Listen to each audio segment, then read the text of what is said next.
오늘 우리에게 주시는 하나님의 말씀은 데살로니가 후서 2장 1절부터 12절 말씀입니다. 데살로니가 후서 2장 1절부터 12절 말씀 함께 읽겠습니다. 형제들아, 우리가 너희에게 구하는 것은 우리 주 예수 그리스도의 강림하심과 우리가 그 앞에 모임에 관하여 영으로나 또는 말로나 또는 우리에게서 받았다 하는 편지로나 주의 날이 이르렀다고 해서 쉽게 마음이 흔들리거나 두려워하거나 하지 말아야 한다는 것이라. 누가 어떻게 하여도 너희가 미혹되지 말라. 먼저 배교하는 일이 있고 저 불법의 사람 곧 멸망의 아들이 나타나기 전에는 그 날이 이르지 아니하리니 그는 대적하는 자라. 신이라고 불리는 모든 것과 숭배함을 받는 것에 대항하여 그 위에 자기를 높이고 하나님의 성전에 앉아 자기를 하나님이라고 내세우느니라. 내가 너희와 함께 있을 때에 이 일을 너희에게 말한 것을 기억하지 못하느냐. 너희는 지금 그로 하여금 그의 때에 나타나게 하려 하여 막는 것이 있는 것을 아나니 불법의 비밀이 이미 활동하였으나 지금은 그것을 막는 자가 있어 그 중에서 옮겨질 때까지 하리라. 그때 불법한 자가 나타나리니 주 예수께서 그 입의 기운으로 그를 죽이시며 강림하여 나타나심으로 패하시리라. 악한 자의 나타남은 사탄의 활동을 따라 모든 능력과 표적과 거짓 기적과 불의의 모든 속임으로 멸망하는 자들에게 있으리니 이는 그들이 진리의 사랑을 받지 아니하여 구원함을 받지 못함이라.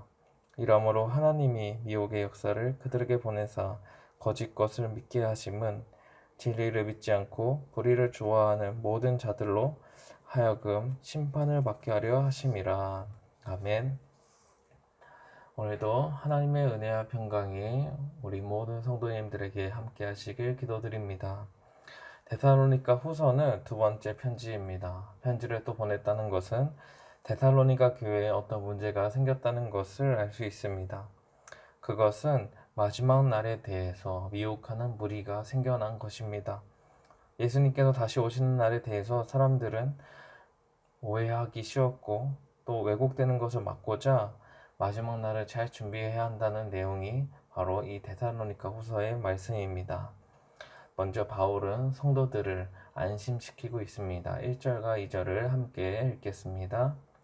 형제들아, 우리가 너희에게 구하는 것은 우리 주 예수 그리스도의 강림하심과 우리가 그 앞에 모임에 관하여 영으로나 또는 말로나 또는 우리에게서 받았다 하는 편지로나 주의 날이 이르렀다고 해서 쉽게 마음이 흔들리거나 두려워하거나 하지 말아야 한다는 것이라. 먼저 안심시키고 있는 것은 성도들의 마음입니다. 누구의 말이든지 예수님이 다시 오신다는 이야기에 마음이 흔들려서는 안 된다고 이야기합니다.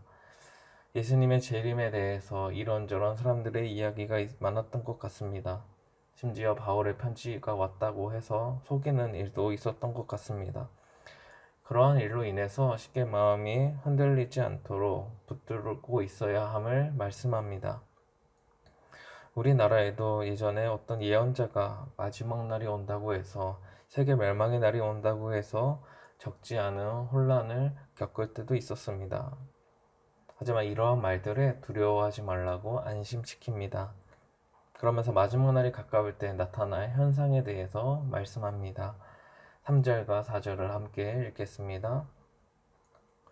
누가 어떻게 하여도 너희가 미혹되지 말라. 먼저 배교하는 일이 있고 저 불법의 사람 곧 멸망의 아들이 나타나기 전에는 그 날이 이르지 아니하리니 그는 대적하는 자라. 신이라고 불리는 모든 것과 숭배함을 받는 것에 대항하여 그 위에 자기를 높이고 하나님의 성전에 앉아 자기를 하나님이라고 내세우느니라. 이러한 현상을 이야기해주는 이유는 미혹되지 않게 하기 위해서입니다. 마지막 날에 대한 두려움이 커지면 미혹되기가 쉽습니다. 어떤 사람이 내가 하나님의 음성을 들었다면서 마지막 날은 나 혼자만 알고 있다고 이렇게 미혹할 수도 있습니다. 우리나라에서도 다미성교회라는 곳에서 예수님이 재림하신다고 해서 많은 사람들을 미혹했었습니다. 하지만 실제로 예수님은 오시지 않았습니다. 바울은 먼저 배교하는 일이 있을 거라고 말합니다. 멸망의 아들이 나타날 것입니다. 그 멸망의 아들은 자기를 높이고 자신을 하나님이라고 내세웁니다. 아마 모든 종교 위에 군림하는 사람이 나타날 것입니다. 이 멸망의 아들의 영향력은 엄청나서 사람들이 배교하는 일, 즉 믿음을 부정하는 일이 나타날 것이라고 이야기합니다. 이때가 되면 곧 예수님이 오신다는 것입니다. 그러면 이제 예수님의 오심에 대해서 이제 말하는데요. 8절부터 10절을 함께 읽겠습니다. 그때 불법 판자가 나타나리니 주 예수께서 그 입의 기운으로 그를 죽이시며 강림하여 나타나심으로 패하시리라. 악한 자의 나타남은 사탄의 활동을 따라 모든 능력과 표적과 거짓 기적과 불의의 모든 속임으로 멸망하는 자들에게 있으리니 이는 그들이 진리의 사랑을 받지 아니하여 구원함을 받지 못함이라. 그 멸망의 아들 불법한 자가 나타날 때 세상이 감당하지 못할 것입니다. 누구도 그를 막아내지 못할 것입니다. 그때 예수님께서 오십니다. 강림하셔서 말씀으로 그를 죽이실 거라고, 그를 패하실 거라고 말씀합니다. 자기를 높여서 하나님이라고 내세운 이 자를 심판하십니다. 심판주로 오시는 예수님을 잘 묘사하고 있습니다. 예수님께서 처음 오실 때에는 약한 아기의 모습으로 오셨지만 재림 때에는 위대하고 강하신 심판의 하나님으로 오십니다. 사탄의 활동도 마지막임을 알고 모든 능력과 표적을 동원해서 속임수로 모두를 속일 것입니다. 그런데 여기서 놀라운 것은 속는 사람들이 누구입니까? 바로 멸망받는 사람들입니다. 멸망하는 사람들입니다. 그 사람들은 진리의 사랑을 받지 못하고 구원에 이르지 못한 사람들입니다. 즉 예수님의 십자가의 사랑을 경험하지 못했고 새로운 생명을 받지 못한 사람들입니다. 그러면 예수님의 사랑을 받은 사람들은 어떻게 되었겠습니까? 하나님께서 지켜주시고 구원을 맛보게 된다는 것입니다. 하지만 그 사랑이 없는 자들은 사탄의 속임수에 빠져 결국 멸망당하게 될 뿐입니다. 이를 좀 더 자세히 설명하고 있는데요. 11절, 12절을 함께 읽겠습니다. 이러므로 하나님이 미혹의 역사를 그들에게 보내사 거짓 것을 믿게 하심은 진리를 믿지 않고 불의를 좋아하는 모든 자들로 하여금 심판을 받게 하려 하심이라. 이 부분에서는 하나님의 주권을 강조하고 있습니다. 하나님께서 미혹의 역사를 사람들에게 보내서 거짓을 믿게 하셨다는 것입니다. 그 이유가 무엇입니까? 불의를 좋아하는 자들이 심판을 받게 하시는 것입니다. 여기서 우리가 오해하지 말아야 하는 것은 하나님께서 죄 없는 사람들을 일부러 미혹당하도록 하셨다는 것이 아닙니다. 불의를 좋아하는 사람들이 심판에서 벗어나지 못하도록 심판을 온전히 받도록 하셨다는 의미입니다. 심판이 하나님의 손에 달려 있음을, 그 주권이 하나님께 있음을 강조하는 것입니다. 사랑하는 성도 여러분, 오늘 말씀은 우리에게 큰 경각심을 가져다 줍니다. 우리도 언제부터인가 예수님께서 다시 오시는 날에 대해서는 무관심한 것은 아닌가라는 생각이 듭니다. 당장 내 마음에 평안을 주시고 나의 어려움을 해결해 주시는 분 정도로 예수님을 믿고 있는 것은 아닌가라는 것입니다. 오늘 본문에서 우리에게 마지막 날이 분명히 있음을 말씀합니다. 예수님께서 다시 오실 날이 있다는 것입니다. 그 날이 내일이 될 수 있습니다.